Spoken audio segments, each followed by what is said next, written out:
Radar has spent their entire career provoking, harassing, and belittling everyone around them. Do they, one, eventually learn the error of their ways and become a better person, or two, lose everything they worked for and crash out in the most traumatic way possible? Unfortunately for Jack Doherty, it was the latter, as his never-ending thirst for notoriety has caused all of the people around him and his main sources of income to completely abandon him. Guys, look. Me and McKinley just broke up. The cops are outside of my house right now. She just called the cops on me, hacked all her shit, took her car. She had to call the cops on you probably because you're a fucking weirdo, bro. Hi, I'm the Internet Anarchist. I create weekly YouTube documentaries, and today we'll be taking another look into the never-ending downfall of the internet's biggest clown, Jack Doherty, and how he has seemingly ended his career in the worst way possible. For those of you fortunate enough to not know who Jack Doherty is, he's the personification of everything wrong with IRL streaming and influencer culture. From building his career on being a public nuisance, to glamorizing degeneracy by promoting OF models. Jack only cares about enriching himself, even if it's at the expense of others around him. These reckless pursuits often endangered not just himself, but everyone around him. One of the most recent examples was when he lost control of his McLaren while responding to stream chats on his phone.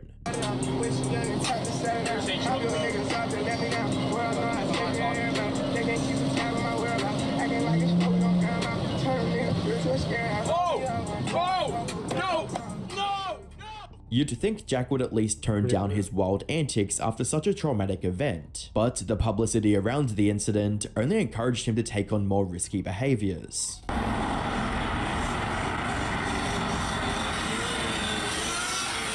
Unfortunately for Jack, none of the controversies surrounding his career ever translate into meaningful engagement, as he's been caught view-botting on more than one occasion. The views, look at robot views. Okay, let's see stable Ronaldo. Okay, let's see. Whoa. As you'd imagine, Jack tried to hide the truth by calling his critics broke. I see on Twitter everyone is saying I've been view-botting. I just got married today. I'm sorry that people add views to my stream and there's nothing I can do about it. Big whoop. And then everyone's saying I don't have a lot of chatters in my Twitch thing. It's because I have a deal with party.com. So I tell everyone to chat in the party.com chat because that's the only chat I read. So everyone knows not to look at the Twitch chat and go to the party chat. But I got married today. Fudge all the haters. You guys are broke at the end of the day, so you guys really can't be talking. From Jack's perspective, it didn't matter what he was doing as long as it made him money. And he was even willing to scam his fans to make a quick buck. By the 22nd of November 2024, Jack started a Twitter live stream captioned, "Buying meme coins live," in which he desperately tried to hide the fact that he was about to promote his own meme coin. Whoever gets the ticker symbol right of what I'm getting, of what coin I'm about to buy, it's one of my most viral moments, guys, so I'm about to show y'all what it is. I'm about to put a bag in it, and I'm excited, guys. I'm excited. When Jack finally decided to pick a coin, his intentions became very obvious. Not only was the coin created an hour before the live stream, but its title was a direct reference to one of Jack's other viral moments. This is the coin I'm about to buy. Right here, baby. I'm buying McLaren coin. All right, let's go. I just bought 5 soul. I just bought 5 soul worth. Let's see. Okay, let's see. Once users began to buy in, Jack stopped engaging with the chat and ended the stream right before he rug pulled his fans. Sadly, scamming his audience once wasn't enough for Jack, as he'd pull the same trick again the following day. By the time people began calling Jack out for his deplorable behavior, he'd make them hate him even more, with tweets that read, "It's funny how the people who have the least to show for themselves are always the first to comment on shit I be doing. Like dog, focus on yourself before you start critiquing anything I do. Nothing will ever stop me. I'm mentally stronger than all of you low IQ Fs, who have so much to say about me." It wasn't apparent at that moment, but Jack's statement about being unstoppable would be put to test in the coming months. For now, he ignored all the warning signs and continued with his usual degeneracy. Around the same time Jack was scamming his fans, someone else was scamming him, and he barely saw it coming. I'm doing the meta, the Kai Cenat sub meta. You gift him 100 subs and then you get like 10K live viewers. And then he gets all excited about like $500, so whoop-de-doo. Sorry. I'll just run an ad right now and make it right back. Come on. No, I'm kidding. Guys, should I gift him 1,000 subs right now, chat? Get them all going. Guys, should I give Kai Cenat another, should I give him 1,000 subscribers, chat, before I crash out on a McLaren? Kai said gift another 100 if it's the real you. After he had donated the subs, Kai completely disavowed Jack and made it apparent that no reputable creator would ever associate with him. Wait. So I'm not gonna lie, I was gonna live with Jack. We just finessed him out of 300. This was a harsh reminder to Jack that money isn't going to make people overlook his horrible reputation, but that didn't keep him from trying other ways of gaining positive public perception. On the 23rd of December, Jack tried to garner some goodwill and publicity by interviewing with the creator PackGod, but it only served to degrade his reputation further and expose him as a fraud. So one thing that a lot of people were asking about that I'll just relay for you is your primary source of income. Where would you say you make the most amount of money on the internet? If you don't mind disclosing that. If you do, that's I'm pretty sure you're digging for the only answer. No, I'm kidding, but obviously, it's not like, so that's not known. But yeah, a decent amount of my money comes from OnlyFans management and that side of things, but also a decent chunk of it probably get from your family. Comes from my own stuff. Not your own stuff. I mean your family. Kick deal. I have a gambling deal. I have a YouTube channel. The gambling, and a bunch of other stuff. So YouTube, you're probably not getting that much. Enough money, off just myself. While the interview was only a few minutes long, it felt like an eternity for Jack, as PackGod constantly confronted him with the degenerate nature. So, bottom line, when you're asking somebody what they do and how they make money, and definitely someone who's trying to flaunt what they do, if they can't give you something, like show you right then and there, and living in this lavish lifestyle, then you're not making anything. You're not doing anything. Like Oomtville, you watch him, Tozy, you watch these people who are doing, well, actually, those are kind of opposite type of people, but you watch them like I don't know how to describe it. Like you can just see right then that they want to say they're doing something, this is what they're doing. But Tozy, you can say, look at these videos, this and all. I'm putting this time to go to these places to get this journalism. I'm investigating with other people and talking to lawyers and getting advice and this and all that stuff. In Oakville, he does stuff. He does stuff and he makes the sour boys and he makes healthy stuff and other things. Like these are things that they could do and show you right off. Like if Jack was if he didn't, you notice he didn't say his entertainment. He said his kick deal. He said these deals. He wasn't saying that he gets these money or views or any of this stuff because he's funny, because he's entertaining, because people like him. Like if you're a comedian, no one would ever have to ask you what you're funny for. If you're a good entertainer, no one would have to ask you. That's not how that works. Other stuff, so I make enough money, off just myself. While the interview was only a few minutes long, it felt like an eternity for Jack, as PackGod constantly confronted him with the degenerate nature of his business and social media persona, something Jack was nowhere near ready to deal with. A lot of people have, some fault with you promoting OnlyFans to young children. What would you say to these people who say that, that's an irresponsible thing to do? Making videos for young children with editing that's stylized for young children, and then at the end of these videos, what you're doing is promoting pornography. What do you say to that? Business, dog. Business. About it? It's just business? I'm kidding. Don't deny it. No, okay, Jack, come on, man, come on. Just how about you just say it, but then stand by it. Just say it's just business, and then be like, it's just business. Just say just be like, look, I'm gonna promote. It's just at the end of the day, I'm gonna do what I gotta do. And if Jack had any humanity left, this interview could have been a wake-up call, but it seemed he was too far gone. As 2024 drew to a close, so did whatever relevancy or respect Jack had left. One could argue Jack had no need for such things. However, there were only the first of many dominoes that fell before Jack lost the one thing he cared about most: money. By the start of 2025, Kick would reverse Jack's ban on the platform and give him another chance to be a better streamer. In response to the good news, Jack boasted about how his career was back on track and promised he'd be a different kind of streamer this time. But I'm gonna be good. I'm not gonna be too cocky. Just the first week. I remember seeing people. Everyone that didn't believe me, man. But listen, look at him. I'm gonna be way more humble moving forward, and I'm never gonna fuck up again. I know I've said it a million times, but trust me, bro. It was an accident. What happened? What got me banned was an accident. Accidents. You're getting banned with an accident. Accidents happen, bro.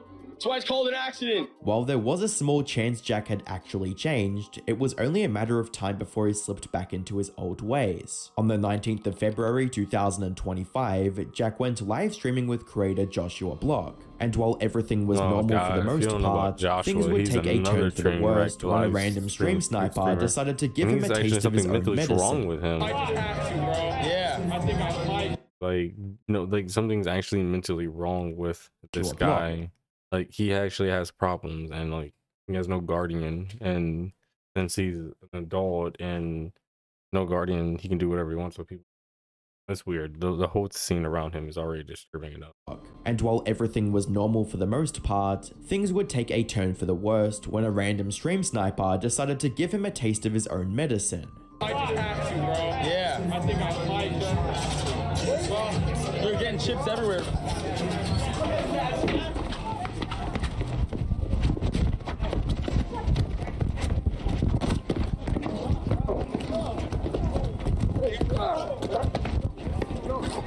All right. Enough.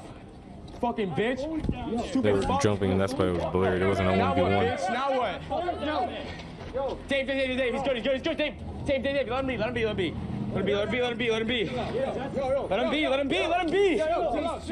good. Even though Jack wasn't the first one to instigate the confrontation, he took it too far by retaliating like that with his bodyguard, a decision that Kick wasn't going to tolerate, as they immediately banned him for violating terms of service. I just got banned on Kick. Oh my god, dog. I just got banned on Kick because yeah, I'm cooked, bro. How is that fair, guys? This is why I don't like Kick, bro. It's like you defended yourself. Jack's impulsive attitude had once again cost him everything, and when he tried to appeal the ban, Kick immediately rejected it, to which Jack responded with the following statement. Fucking disruption? All 200,000 followers are built on your fucking platform.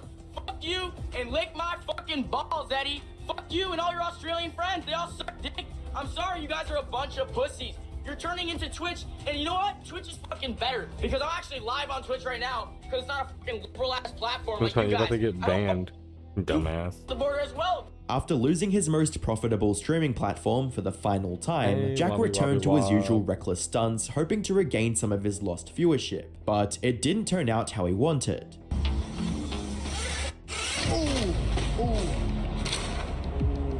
You good? Holy shit. Oh, I'm done with that. Oh.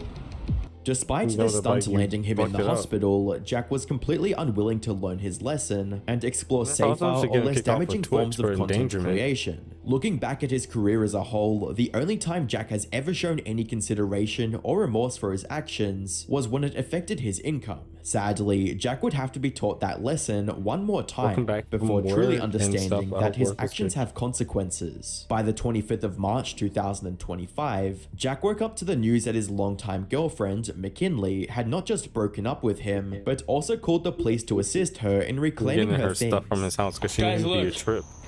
Me and McKinley just broke up. The cops are outside of my house right now. Yeah, if anybody knows how you act, she just called like, the cops on me. Shit, they probably just literally pull up videos of you acting reckless and like, I need cops. I can't trust him. Bro. In his panicked state, Jack revealed just how much this breakup would cost him financially. I mean, like yesterday, I told you guys we were gonna fight instead of talking to me. Like, I thought everything was okay. Instead of talking to me, this bitch has been plotting the past 24 hours. She changed all of her passwords to all of her social media accounts. Yes, that's what happens when you're breaking up with someone. You have to get rid of all that. And she just took, like, evil, bro, evil. That's not 500 grand a month from me. 500 grand a month from her. So that's how much she makes, almost $500,000 a month. I'm so mad. Oh my god. It's ironic how Jack is only just now realizing that money doesn't make people genuinely care about you. And even though it was too late for him to correct that mistake, he still tried to convince her to stay. This part as a VOD, so you can actually be able to see the beginning of part how I was feeling about his stuff. This dude's a piece of shit. Are you kidding me? But look at how you're walking, acting like you're some gangster. Like, you're not some tough guy, a little bitch with bodyguards and shit. Like, you can tell that, like, he's never gotten his ass whooped enough. Or he did, and he got scared, and he got other people to fight for him. I was crashing out. Looking at one of the officers' body cam footage gives us a bit more insight on what really transpired between the two before the police got involved. By so she put some stuff on. Yeah, so he got violent with her last night. He put his hands on her. She came to my house. I'm an old friend of his. But she's right there in a different car, waiting. Yeah, if he were to see my car, it would have escalated things, so I hid here. She's there with her friend in a car in a Nissan that he's never seen before. So well, who's she and he and who are all these people? McKinley. McKinley. That's who the call is. Yes. Apparently, Jack had threatened McKinley the previous day, and now that she was leaving, he tried to find any excuse to make her stay. While there isn't any footage of the said threats being made, Jack's comment about putting a quote hit on her friend leads us to believe that he did have some ill intent towards them. Who is this bitch? Who is this evil friend in her life? I've never met this ever, but she pops out to help her move out of my house. It's put a hit on her. Regardless of what initiated the breakup, Jack still tried to make himself look like the victim, but viewers weren't buying it and clowned him in the comments section, reading, "She's been planning this for a while, not just the last 24 hours. Toxic people have toxic relationships. She was a gold digger." Like, there's a difference. Like, if this was the devastating event to you, she meant something to you, this would be heartbreaking. This would be devastating. This is aggravating, annoying, and a nuisance to him. This is a problem. This is not a relationship. What's happening here is not, like, you can just tell that their whole relationship is horrible. Like, bro, this is not, like, she was like, this is not, no.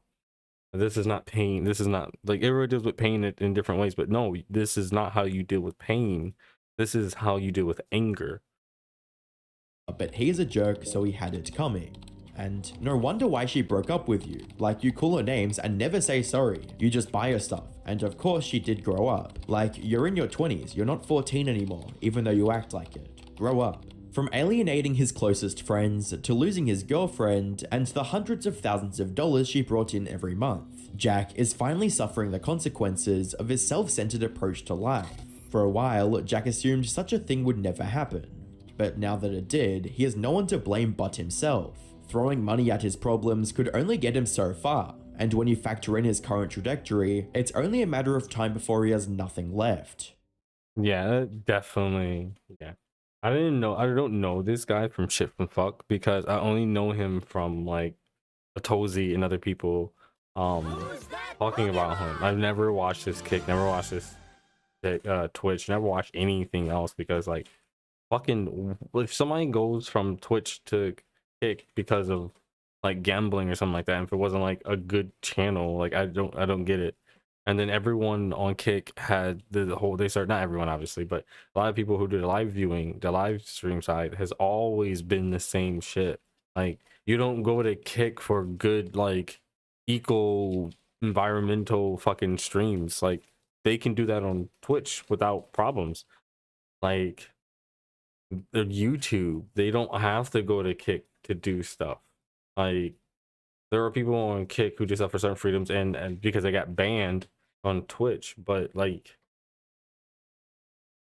yeah, I don't know anybody who chooses Kick over Twitch or anywhere else because, like, good reasons. Like, they have good moderations. Oh, look, they have good deals. They they have this cut instead of that cut. Yeah, but you get nothing. It's like you're getting an off-brand product, and you're like, but look, they have 2-year warranty. Yeah, and the original one has 1-year warranty. Yeah, but the 1 year is the actual fucking product, and the other one is barely a product at all. And that's where you get people like him that come from, and it's like, I don't know. My eyeball, it does the dang old thing when I turn. I don't know why it does that. That's hilarious. But anyways, that's it for that.